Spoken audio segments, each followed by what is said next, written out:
भारत एक ऐसा नाम जहाँ पे न जाने कितने ऐतिहासिक और पौराणिक गाथाओं का उल्लेख किया हुआ है। यहाँ पे छोटे और बड़े बुजुर्ग बच्चे सभी के कन कन में संस्कार का प्रतीक झलकता है। नमस्कार दोस्तों, मैं हूँ अमरजीत और स्वागत करता हूँ आप लोग को मेरे यूट्यूब चैनल अमरजीत राय ऑफिशियल में। चलिए आज से कई सौ साल वर्ष पहले लेके चलता हूँ और बताता हूँ, दिखाता हूँ आप लोग को पूरे इतिहास कि कैसा था हमारा पहले का भारत। आज से कई सौ साल वर्ष पहले भगवान श्री रामचंद्र जी का जन्म हुआ था और त्रेता युग में भगवान श्री रामचंद्र जी और माता जानकी का विवाह हुआ था। अच्छा, अब चिड़िया पहाड़ उठाने को चली है।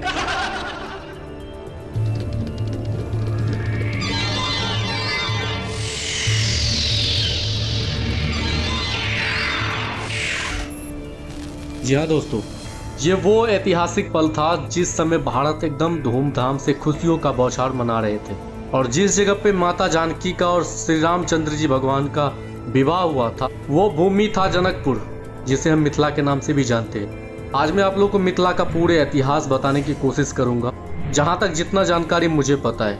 अब चलिए मैं लेके चलता हूँ पौराणिक ऐतिहासिक मिथिला में, जहाँ पे हर चीज एक नॉर्मल था। आज के जमाने में भारत जितना डेवलप की ओर बढ़ता जा रहा है, उस समय में कोई ऐसा डेवलप कंट्री नहीं था। भारत को वही पौराणिक और ऐतिहासिक गांव ही रिप्रेजेंट करते थे, जहां पे कोई भी चीज की सुविधा उपलब्ध नहीं थी। आज के ज़माने में जिस दौर में हम लोग बिजली का बेझिझक इस्तेमाल किया करते हैं, उस दौर में बिजली नहीं हुआ करता था।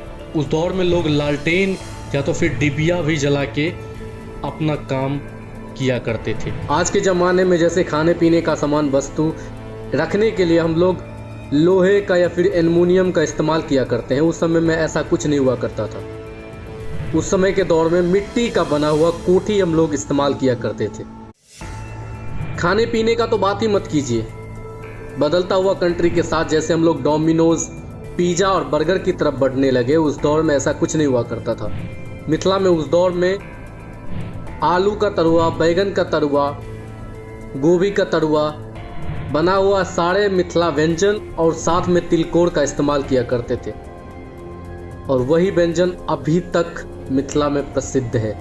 मिथिला 56 प्रकार भोजन के नाम से जाना जाता है। मिथिला एक ऐसा नाम जिसने सतत सबको देता हुआ आया है। आज तक कभी किसी से कोई भी चीज़ लेने की कोशिश नहीं की। भले ही आज मिथिला रिच से पुअर की तरफ बढ़ता जा रहा हो या फिर बढ़ गया हो, लेकिन पहले के दशक में जो मिथिला था वो वाकई काबिले तारीफ था। अगर फिर भी आपको विश्वास नहीं हो रहा हो और ये सब बात झूठ लगे तो एक बार इतिहास पलट के देखिए और पता कीजिए मिथिला और जनकपुर क्या था। शायद आपको भी मिथिला और मैथिली के बारे में पता चल जाएगा। खैर ये सब बात छोड़ के बढ़ते हैं आगे की तरफ और दिखाते हैं पौराणिक ऐतिहासिक जो भी मैंने बचपन में जिया, आप लोगों भी ने जिया और सारे भारत ने जिया, वो सब चीज़ मैं इस वीडियो में दिखाने की कोशिश करूँगा। आपको याद है ये फ़ोन नोकिया जिसमें हम सांप वाला गेम खेला करते थे, ये वही फ़ोन नोकिया है जिसे कभी ज़िंदगी में भूला नहीं जा सकता। क्या आपने भी बचपन में ऐसी टायर गाड़ी घुमाई है? अभी भी जब मैं गांव जाता हूँ तो घुमाता हूँ। क्या आपने कभी ये लाइफ जी है? ये वही बैटरी है दोस्तों जिसका हम पेंदी का ढक्कन निकाल के उसका गिरनी बनाया करते थे, और उस समय का ये गिरनी बहुत ही ज़्यादा देखने में सुंदर लगता था। और ये गिरनी से एक और भी चीज़ होती थी, पता है आपको? हम बड़े बड़े पत्ते या फिर कोई भी चीज़ काटने में इस्तेमाल करते थे, खास करके बच्चों को डराने में तो और इस्तेमाल किया करते थे। बदलते कंट्री के साथ जैसे हम आजकल के ज़माने में इतना ज़्यादा लाइट यूज़ किया करते हैं, उस समय के दौर में हम गोबर गैस का इस्तेमाल किया करते थे। सारी बचपना चले गए, शायद ये वापस आए या फिर ना आए। हमने ऐसी गोटी भी खेली है जिसे आज कैरम बोर्ड या फिर लूडो भी कहते हैं, लेकिन बचपन का वो दौर अलग था जिसे हम पत्थर से बना हुआ गिट्टी का गोटी खेलते थे। दोस्तों माँ का प्यार तो अलग ही था। न जाने उस प्यार में ऐसी दर्द छुपा हुआ था जिसे हम कभी भुला नहीं सकते।